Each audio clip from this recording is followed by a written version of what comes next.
வாசுதேவ மகாத்மியம் 30ஆம் அத்தியாயம். 8 கால்கள் கொண்ட யோகத்தின் விளக்கம். அஷ்டாங்க யோகம்.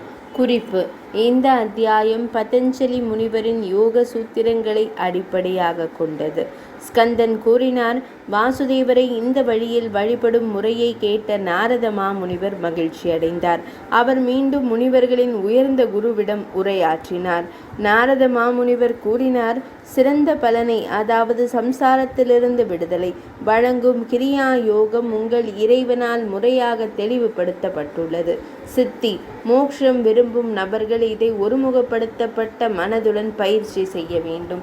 சிறந்த குருவே, ஆனால் அறிவுள்ளவர்களால் கூட மனதை கட்டுப்படுத்துவது மிகவும் கடினம். இவ்வுலகில் கர்மங்களில் ஈடுபடும் மனதை குறித்து என்ன கூற இயலும்? அதாவது மனதை கட்டுப்படுத்துதல் தவிர ஸ்ரீஹரி வழிபாடு விரும்பிய பலனை தராது. எனவே அதை கட்டுப்படுத்தும் வழிமுறைகளை நீங்கள் எனக்கு விளக்க வேண்டும். ஸ்கந்தன் கூறினார். இவ்வாறு முனிவரால் விசாரிக்கப்பட்ட நாராயணர் முனிவர்களின் இறைவன், நரரின் சர்வ வல்லமை உள்ள நண்பர் நாரத முனிவரிடம் உரையாடினார். நாராயணர் இவ்வாறு கூறினார். முனிவரே, தாங்கள் கூறுவது உண்மை. மனம் மகத்தான சக்தியை கொண்டுள்ளது. அது அடக்கப்பட்டிருந்தாலும் சிந்தனையுள்ள மக்கள் அதன் மீது எதிரியைப் போல நம்பிக்கை வைப்பதில்லை.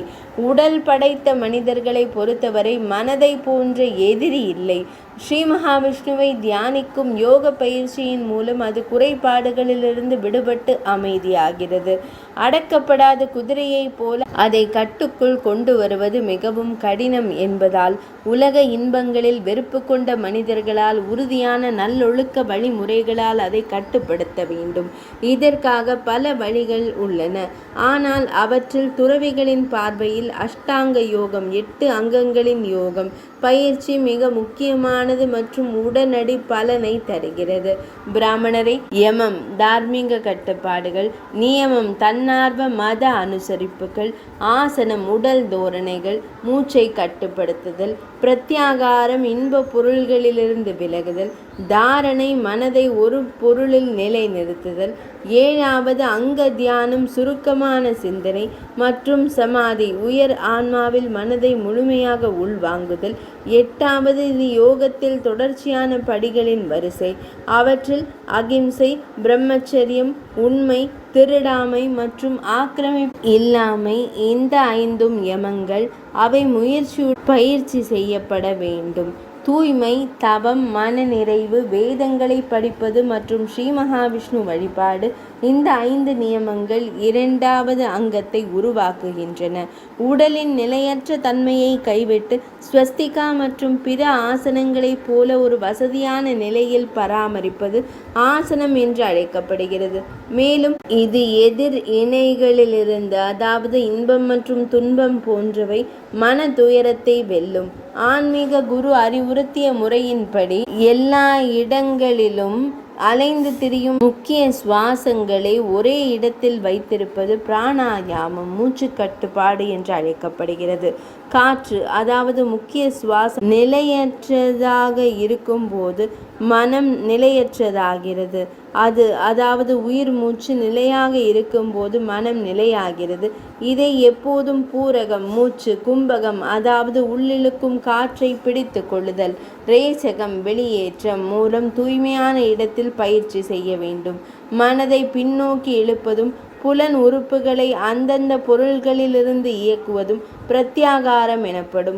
வாசுதேவரின் வடிவத்தில் உயிர் மூச்சோடு மனதை தொப்புளில் மூலாதார சக்கரம் இருந்து மற்ற இடங்களுக்கு வெவ்வேறு இடங்களில், அதாவது யோக பிரக்ஞைகள் நிலைநிறுத்துவது தாரணா எனப்படும். இறைவனின் தாமரை பாதங்களிலிருந்து தொடங்கி அவரது ஒவ்வொரு பகுதியிலும் தனித்தனியாக முற்போக்கான தியானம் எனப்படும். உயிர் மூச்சையும் மனதை ஸ்ரீஹரியில் ஆழ்ந்த அன்புடன் உறிஞ்சுவது, பிடித்து வைத்திருப்பது சமாதி எனப்படும். இது யோகிகளால் மிகவும் விரும்பப்படுகிறது. இந்த யோகம் சித்தர்களான யோகத்தின் எஜமானர்கள் இருந்த ஆன்மீக குருக்களால் இந்த 8 அங்கங்களிலும் பயிற்சி பெற்ற மனிதர்களால் அடையப்படுகிறது. இது சமாதியின் பரிபூரணத்தை கொண்டுள்ளது. நாரத முனிவரே, சம்சாரத்திலிருந்து விடுதலை பெற விரும்பும் மனிதர்களுக்கு மனதை கட்டுப்படுத்த இது போன்ற வேறு எந்த சரியான வழியும் இல்லை என்பதை அறிந்து கொள்ளுங்கள். தவம் செய்பவர்களின் பரம எதிரியும் பிரபஞ்சத்தை கிளர்ச்சி செய்பவருமான மதனை, மையலின் தெய்வமான மன்மதனை கண்டு யோகிகளுக்கு எந்த பயமும் இல்லை.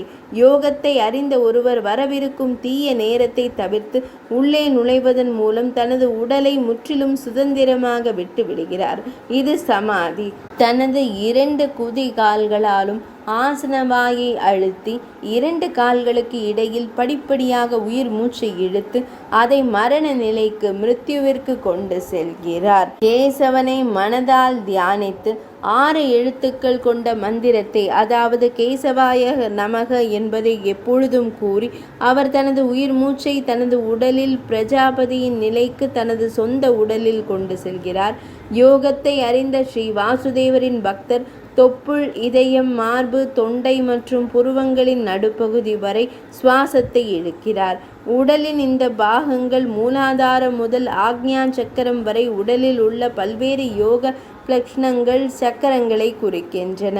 ஒரு யோகி இந்த 6 இடங்களில் சக்கரங்கள் பிராணனை முக்கிய பிரியம் தடுத்து நிறுத்தி கட்டுப்பாட்டை விடுவித்து அந்த சுதந்திரம் மற்றும் அவ்வாறு செய்யும் திறன் பெறும் வரை பயிற்சி செய்கிறார். ஒவ்வொரு இடத்தையும் ஒவ்வொன்றாக வென்று அதை விட்டுவிட்டு அவர் அடுத்த உயர்ந்த பதவிக்கு செல்கிறார். 6வது இடத்தை, அதாவது ஆக்ஞா சக்கரம் அடைந்தவருக்கு அந்த பயிற்சியில் எந்த தொந்தரவும் சோர்வும் இல்லை. 7 துளைகளை மூடிவிட்டு புலன்கள் மற்றும் மனதுடன் கூடிய முக்கிய சுவாசத்தை தலையில் கிரீடத்திற்கு கொண்டு வந்த பிறகு யோகத்தை அறிந்தவர் தலையின் கிரீடத்தில் உள்ள துளை பிரம்மரந்திரத்திற்கு முன்னேறுகிறார். பின்னர் அனைத்து மாயா பொருள்களின் மீதான ஆசைகளையும் கைவிட்ட பிறகு அவர் தனது மனதை வாசுதேவருடன் இணைத்து தனது மரண சுருளை கைவிடுகிறார். பின்னர் இருளுக்கு அப்பாற்பட்ட பகவான் ஸ்ரீகிருஷ்ணரின் வசிப்பிடத்திற்கு வந்து ஒரு வான உடலை பெற்ற அவர் இறைவனுக்கு சேவை செய்து பேரின்பத்தில் வாழ்கிறார். இவ்வாறு பிராமணரே, யோக அறிவியலின் சுருக்கம் தங்களுக்கு கூறப்பட்டுள்ளது. தங்கள் மனதை வென்று அவரை என்றென்றும் சாந்தப்படுத்துங்கள். 30ஆம் அத்தியாயம் நிறைவடைந்தது.